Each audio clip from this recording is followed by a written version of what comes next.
আসসালামু আলাইকুম রহমতুল্লাহ। সম্মানিত দর্শক শ্রোতাবিন্দুরা, আজ আমি আপনাদের সম্মুখে উপস্থিত হয়েছি কি সম্পদের উপরে যাকাত ফরজ, যদি সম্পত্তি যদি 1 বছর অতিবাহিত হয় নেশাব অবস্থায়, তাহলে ওই সমস্ত জিনিসের উপরে যাকাত ফরজ।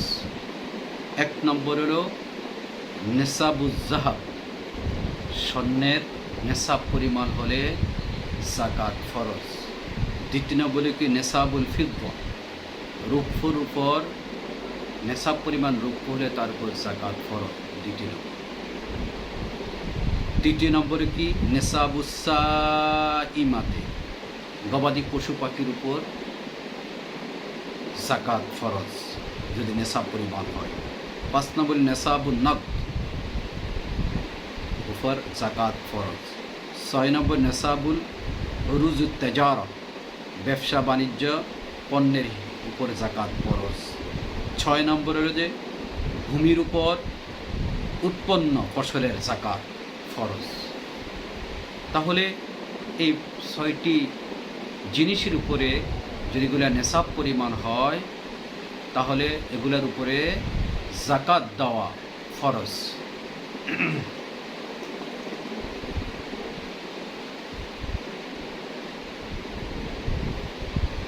যেমনিভাবে আমরা নেশাবুজ যাকাত নিয়ে যদি আমরা আলোচনা করি, কতটুকু পরিমাণ যদি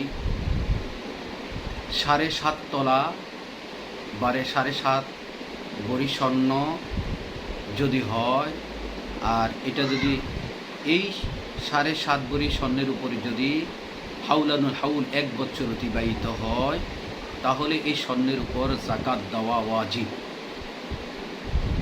আর রূপু হলো যে 52.5 তোলা, রূপু যদি কারো কাছে থাকে হাউলানো হাউল যদি হয় তাহলে তার উপর যাকাত দেওয়া ওয়াজিব। গবাদি পশুর উপর যাকাত দেওয়া ওয়াজিব।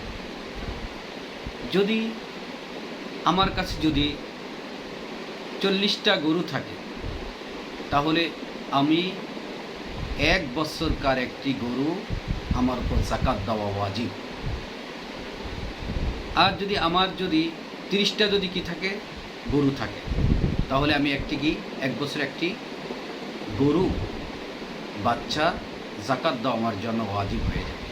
যদি 40টি যদি ছাগল থাকে আর হাউলানো হাউল যদি 1 বছর হয় তাহলে একটি বকরির বাচ্চা আমাকে যাকাত দিতে হবে। অনুরূপভাবে উটের উপর যাকাত হবে, যদি 5টি উট যদি থাকে তাহলে উটের উপর যাকাত দেওয়া ওয়াজিব। আর নেশাবুন নগদ, যদি কারো কাছে যদি রূপপুর অনুযায়ী বলি না কেন, যদি 70,000 টাকা যদি থাকে তাহলে কি করতে হবে, হাউলানুল হাউল যদি হয় নগদ টাকার উপরে তাহলে যাকাত দেওয়া ওয়াজিব। ঠিক আছে, প্রতি হাজারে আমি যাকাত দিতে হবে কত টাকা, প্রায় আমার এখানে প্রতি হাজারে আমি যাকাত দিতে হবে 100 টাকায় আমার 2.5 টাকা, আর হাজারে হলে 12.5 টাকা। হ্যাঁ, এমনি। আর আমি যদি 1 লক্ষ টাকা যদি আমার কাছে থাকে তাহলে আমি এর উপর যাকাত দিতে হবে 2500 টাকা। আর 1 কোটি টাকা যদি আমার কাছে নগদ টাকা থাকে তাহলে তার উপর আমি যাকাত দিতে হবে 2.5 লক্ষ টাকা, এমনিভাবে যাকাতের। আর ভূমির উৎপন্ন ফসলের যাকাত, যে কতটুক ফসল আমার কাছে হইলে আমি যাকাত দিতে হবে।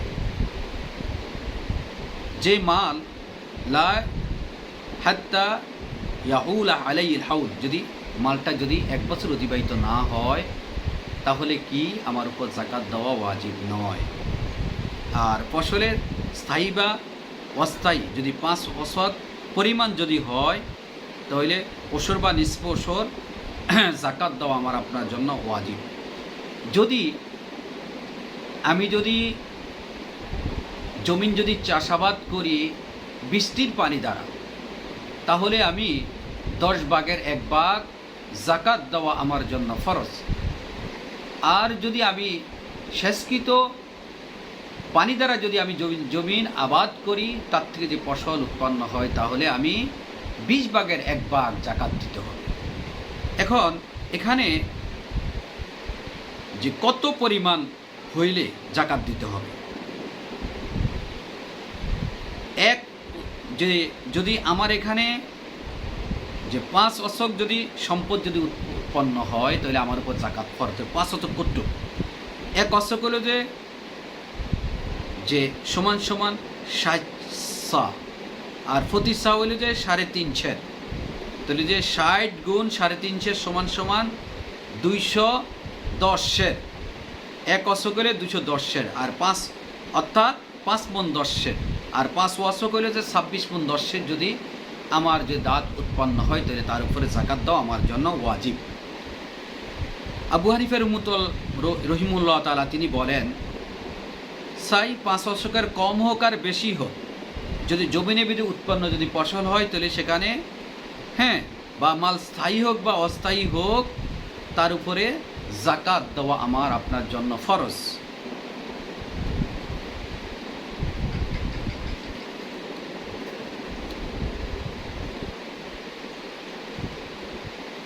এখন বাসাবাড়ির জাকাত সম্পর্কে আমি আপনাদের সম্পর্কে আলোচনা করব। বাসাবাড়ির কী কী জিনিসের উপরে জাকাত দিতে হবে আর কী কী জিনিসের উপর জাকাত দিতে হবে না। ব্যবহৃত বা অবহিত স্বর্ণ, সেটা ব্যবহৃত হোক আর সেটা ব্যবহৃত না হোক, যদি নেশাব পরিমাণ যদি আপনার কাছে স্বর্ণ থাকে, তাহলে তার উপরে জাকাত দেওয়া আপনার জন্য ফরজ। নগদ বা জমাইকৃত অর্থ, সেই নগদ বা জমাইকৃত অর্থ যদি আপনার কাছে যদি থাকে, তাহলে আপনার উপর জাকাত দেওয়া ওয়াজিব।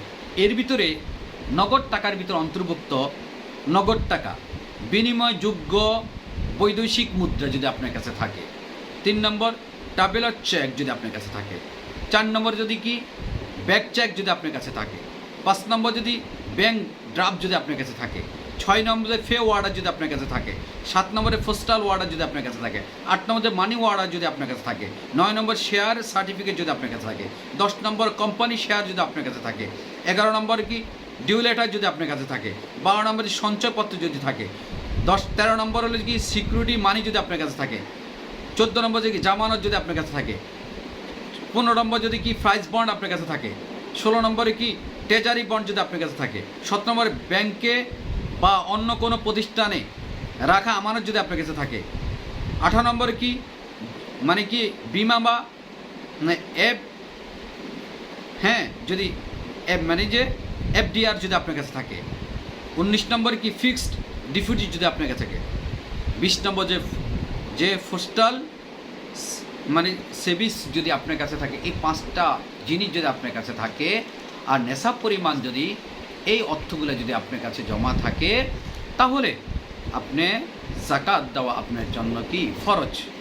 এগুলা বুঝতে হবে যে নগদ টাকা বা আপনার বাড়ি বা এই নগদ টাকার ভিতরে আপনি অন্তর্ভুক্ত হয়ে গেছেন।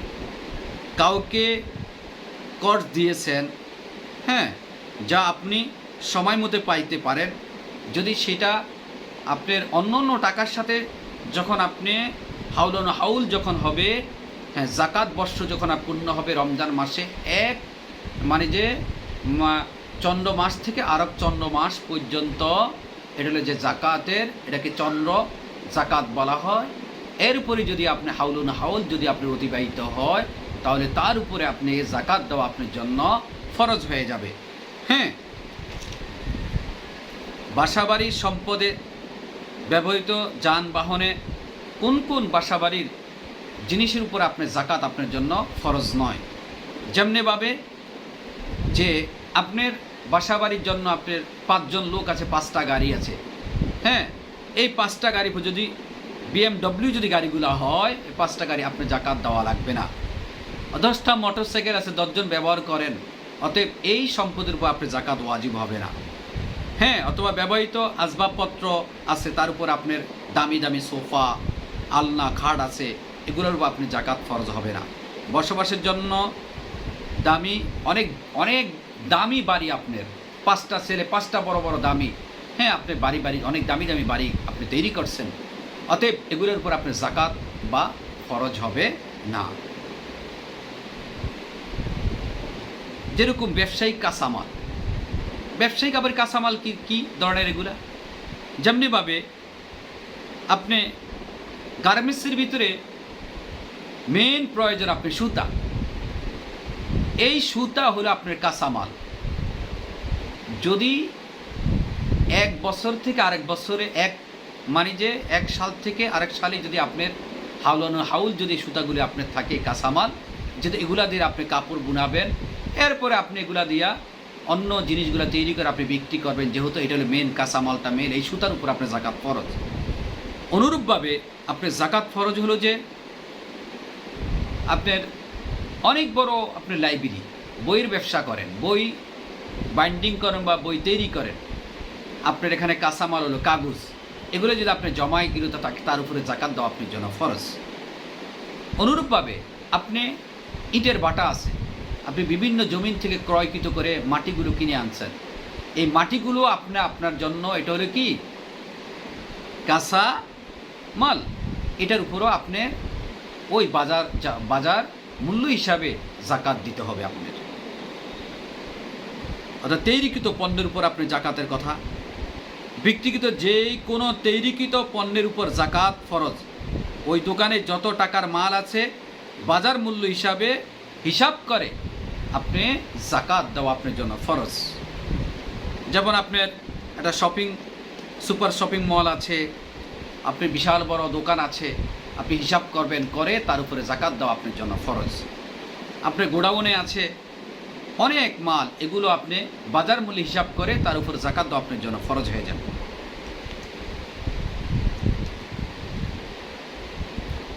ব্যবসায়িক সম্পদে জাকাত কী কী জিনিস উপরে, ব্যবসায়িক সম্পদে কী কী জিনিস উপরে জাকাত দেওয়া লাগবে না, যেমনিভাবে কোম্পানির মালামাল যাতায়াত করার জন্য 100টি গাড়ি আছে, অতএব এই 100টি গাড়ির উপরে আপনি কি দিতে হবে না, জাকাত দিতে হবে না, যেহেতু আপনি প্রয়োজনীয় কাজ, এটা দ্বারা আপনি উপকৃত হন, ব্যবসার কাজে এটা লাগে, এটা আপনার আবশ্যকীয়, এই জন্য তার উপর জাকাত প্রয়োজন নাই। একটি কোম্পানি পৃথিবীর দামি দামি জায়গায় অফিস, বাসা ভাড়া বা বিশাল বড় বিল্ডিং তৈরি করে রাখছেন পৃথিবীর বিভিন্ন কান্ট্রিগুলোতে, অতএব যেহেতু তার এগুলা নিত্য প্রয়োজনীয় জিনিস, এই বাসা বাড়িটা, তার অফিসটা, তার অফিসে যে সোফা আছে, তার অফিসে যে কিনা কয় ল্যাপটপ আছে, দামি দামি অনেক কিছু আছে, কোনো জিনিস হবে জাকাত ফরজ হবে না। হ্যাঁ, এবং একটা গার্মেন্টসের বিশাল কোটি কোটি টাকার মেশিনারি জিনিস আছে, ওই সমস্ত মেশিনারি জিনিসের উপরও জাকাত ফরজ হবে না। কোম্পানির স্থায়ী জিনিসগুলার জাকাত হবে না, যেমন ল্যাপটপ আছে, টেবিল আছে, চেয়ার আছে, তার উপরে জাকাত প্রয়োজন হবে না। এবং জমি, প্রপার্টি, প্লট এগুলোর উপর কি জাকাতের কি অবস্থা? ভাড়া দিয়ে রাখলে, যদি এই জায়গা জমিনগুলা যদি আপনি ভাড়া দিয়ে রাখেন, তাহলে ওই ফ্ল্যাটের উপরে বা ওই প্রপার্টির উপরে বা অথবা ওই জমির উপরে আপনার কি হবে না, জাকাত হবে না। আপনার প্রথম মাস থেকে নিয়ে একেবারে রমজান পর্যন্ত, চন্দ্র মাসের শেষ মাস পর্যন্ত যে টাকাটা আপনার ওই জমিন থেকে বা ওই প্লট থেকে বা ওই প্রপার্টি থেকে আসবে, ওই টাকার উপরে আপনার জাকাত দেওয়া আপনার জন্য ফরজ। মশলাটা বুঝবেন। ভাড়া দিয়ে রাখলে মূল সম্পদের উপরে জাকাত লাগবে না, বরং ভাড়া পেয়ে উক্ত ভাড়া জাকাত হিসাবে যুক্ত হবে। জমিন বা প্রপার্টি, প্লট এগুলো যদি ব্যবসার জন্য ক্রয় করা হয়, যদি আমি একটি প্রপার্টি যদি কিনেছি বা একটা প্লট কিনেছি ব্যবসার জন্য, আজ থেকে 20 বছর, তখন এটার দাম ছিল 10,000 টাকা, কিন্তু এখন এটার দাম আছে 2 কোটি টাকা। অতএব আপনার ওই ক্রয় মূল্যের দ্বারা আপনার জাকাত হবে না, বরঞ্চ বাজার মূল্য হিসাবে, বাজার এখন কত টাকা সেই মূল্য হিসাবে এখন আপনার উপর জাকাত দেওয়া আপনার আবশ্যকীয়। তখন এখন যদি 2 কোটি টাকা হয়, ওই 2 কোটি টাকা হিসাব করে আপনি ওর উপরে জাকাত দিতে হবে। যেমনি ভাই 2 কোটি টাকা যদি হয়, প্রতি কোটি টাকা 2.5 লাখ টাকা, 2 কোটি টাকা হলে যে আপনার 5 লক্ষ টাকা আপনি জাকাত দিতে হবে। যদি এভাবে যদি জাকাত দেয়, তাহলে আমার দেশে কোনো গরিব মানুষ থাকবে না, কোনো অভাবী থাকবে না।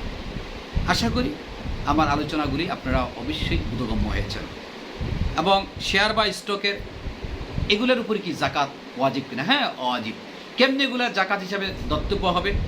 যেমনিভাবে শেয়ার বাজারের টাকাগুলো যদি কোনো কোম্পানির মাধ্যমে যদি বিনিয়োগ করা হয়, কোম্পানি আপনাকে কোন ওয়ে টাকা দিবে, যদি আপনাকে যদি দেয় সে পার্সেন্ট অনুযায়ী 30% অনুযায়ী, আপনি 1 কোটি টাকা দিলে 30% অনুযায়ী আপনি কত টাকা হবে, ওই টাকার উপরে হিসাব করে আপনি জাকাত দিতে হবে। অতএব সেকেন্ডারি মার্কেট যেমনিভাবে স্টক যে সেকেন্ডারি মার্কেট অনুযায়ী আপনি যদি এইটা কিভাবে আপনি এই শেয়ার স্টকের হিসাবটা কেমনে করবেন, প্রতিদিন বাজার অনুযায়ী যেই ওই পণ্যের যে দামটা আসবে, ওই দাম অনুযায়ী ওই টাকাটাকে হিসাব করে আপনি কি করতে হবে, তার উপরে আপনি বাজারজাত অনুযায়ী আপনি জাকাত দিতে হবে। অতএব জাকাত থেকে আপনি কি করতে পারবেন না, কোনোভাবে আপনি ফাঁকি দিতে পারবেন না। যদি ফাঁকি দেন তাহলে আল্লাহ পাককে ফাঁকি দিতে হবে। অতএব বুঝে শুনে কাজ করতে হবে। আশা করি আমার আলোচনাটা আপনারা একটু ভালো মন দিয়ে শুনবেন। জাকাতের অনেক গুরুত্বপূর্ণ মাসালাগুলি আলোচনা করেছি। ইনশাআল্লাহ পরবর্তীতে আল্লাহ পাক যদি তৌফিক দেয়, আমি আপনাদের সম্মুখে আলোচনা করব, সেই আরও গুরুত্বপূর্ণ জিনিসগুলো আলোচনা করব, এতেকাফ সম্পর্কে আলোচনা করব, আল্লাহ পাক যদি তৌফিক দেয়। আসসালামু আলাইকুম ওয়া রাহমাতুল্লাহি ওয়া বারাকাতুহু।